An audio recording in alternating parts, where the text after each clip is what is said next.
తుఫాను ముప్పును ఎదుర్కొనేందుకు doctor BR Ambedkar Konaseema జిల్లాలో యంత్రాంగమంతా సిద్ధంగా ఉందని అమలాపురం ఎంపీ హరీష్ చెప్పారు.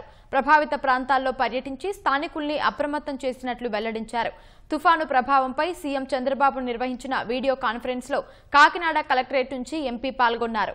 తుఫాను ముప్పు నుంచి ప్రజలను కాపాడేందుకు ఎలాంటి చర్యలు చేపట్టారనే అంశాలపై ఎంపీ హరీష్ తో మా ప్రతినిధి సాయికృష్ణ ముఖాముఖి.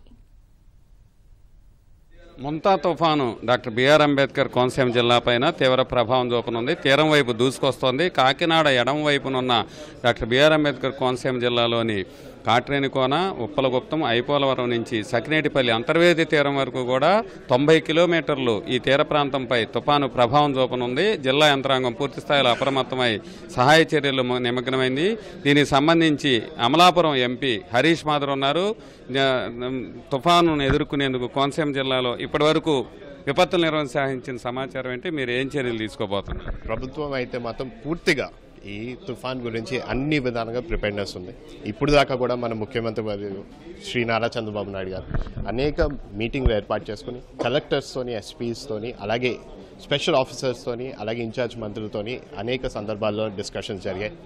ఏ విధంగా మనం ఈ తుఫాను ఎక్కడ ఉంటుందో అనేది ఫోర్కాస్టింగ్ అది ప్రతి గంటకి తెలియపరుస్తూ, అలాగే ఆ విధంగా ఆ ఏరియాల్లోని ఎన్డీఆర్ఎఫ్ అయినా ఎస్డీఆర్ఎఫ్ అయినా ఏర్పాట్లు చేయడం జరిగింది. సుమారు అదే కాకుండా ఈరోజు ఆ తుఫాన్ వల్ల ఎంత వేగంతో వస్తుందో దాని వేగంతో ఎంత డ్యామేజ్ అవుతుందో అది యాంటిసిపేషన్ చేసుకుంటూ అక్కడ ఆల్రెడీ కూడా ఈ రోజు నుంచే కూడా అన్ని ఏర్పాట్లు చేయడం జరిగింది. మీరు చూస్తున్నారు, మెడికల్ అంబులెన్స్ అయినా సరే, లేకపోతే ఎలక్ట్రికల్ అయినా సరే, బిఎస్ఎన్ఎల్ టవర్స్ అయినా సరే, మెడికల్ హాస్పిటల్స్లోని ఇవి ఇన్వర్టర్స్ అయినా సరే, జనరేటర్స్ అయినా సరే, అన్ని విధాలుగా ప్రజలకి ఎక్కడా కూడా ప్రాణ నష్టం లేకుండా, ఎంతవరకు అయినా సరే నష్టం లేకుండా చర్యలు తీసుకోవాలని చెప్పి కూడా బాధ్యత తీసుకున్నారు. ఈ ఫోర్కాస్ట్లోని గాడిమోగా మన తాళ్ళెం మండలంలోని ఎక్కువ ప్రభావం ఈ తీరం వచ్చే అవకాశం ఉందని తెలియపరిచారు.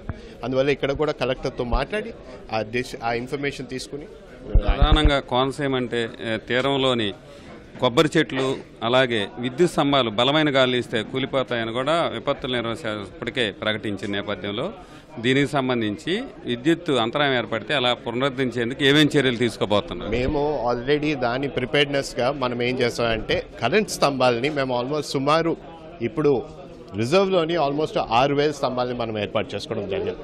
ఇంకా ఎక్కువ కావాలంటే కూడా పక్కనున్న జిల్లాల నుంచి కూడా రప్పించుకునే సౌకర్యాలు కూడా మనం ఏర్పాటు చేసుకున్నాం.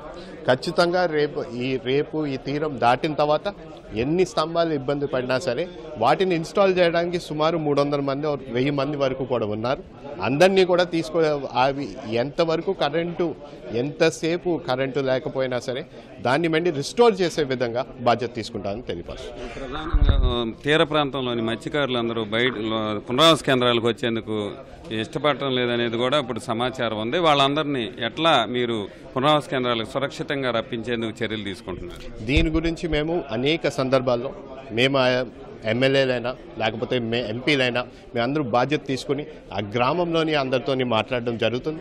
వాళ్ళందరూ కూడా తెలియపరచడం, రేపన్నాడు ఈ తీరం కానీ చాలా బలపడితే కూడా చాలా ఇబ్బంది కలుగుతుందని చెప్పి మీరు అడ్మినిస్ట్రేషన్ ఇచ్చిన వాళ్ళ రూల్స్, వాళ్ళు చెప్పిన విషయాలన్నింటినీ కూడా పాటించమని కూడా వాళ్ళని కోరుతున్నాం.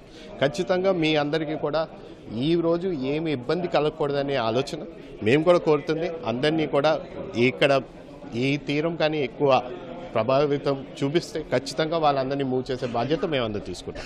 ఇది డాక్టర్ బిఆర్ అంబేద్కర్ కోనసీమలో తుఫాను ప్రభావం చూపే ప్రాంతాల్లో అన్ని సహాయ చర్యలు తీసుకుంటున్నాం. ప్రజలందరినీ కూడా అప్రమత్తం చేశాం. వారిని సురక్షిత ప్రాంతాలు, పునరావాస కేంద్రాలకు రావాలని విజ్ఞప్తి చేస్తాం. అట్లాగే విద్యుత్తు, ఇతర ఇబ్బందికరమైన పరిస్థితులు ఏర్పడకుండా అన్ని చర్యలు చేపట్టాం. వారు వెంటనే పునరుద్ధరించేందుకు కూడా పూర్తిస్థాయిలో సిబ్బందిని, అట్లాగే విద్యుత్ స్తంభాలను కూడా సమకూర్చామని అమలాపురం ఎంపీ హరీష్ మాధవ్ చెప్తున్నారు. కెమెరామెన్ రాజశేఖర్తో సాయికృష్ణ, ఈటీవీ న్యూస్.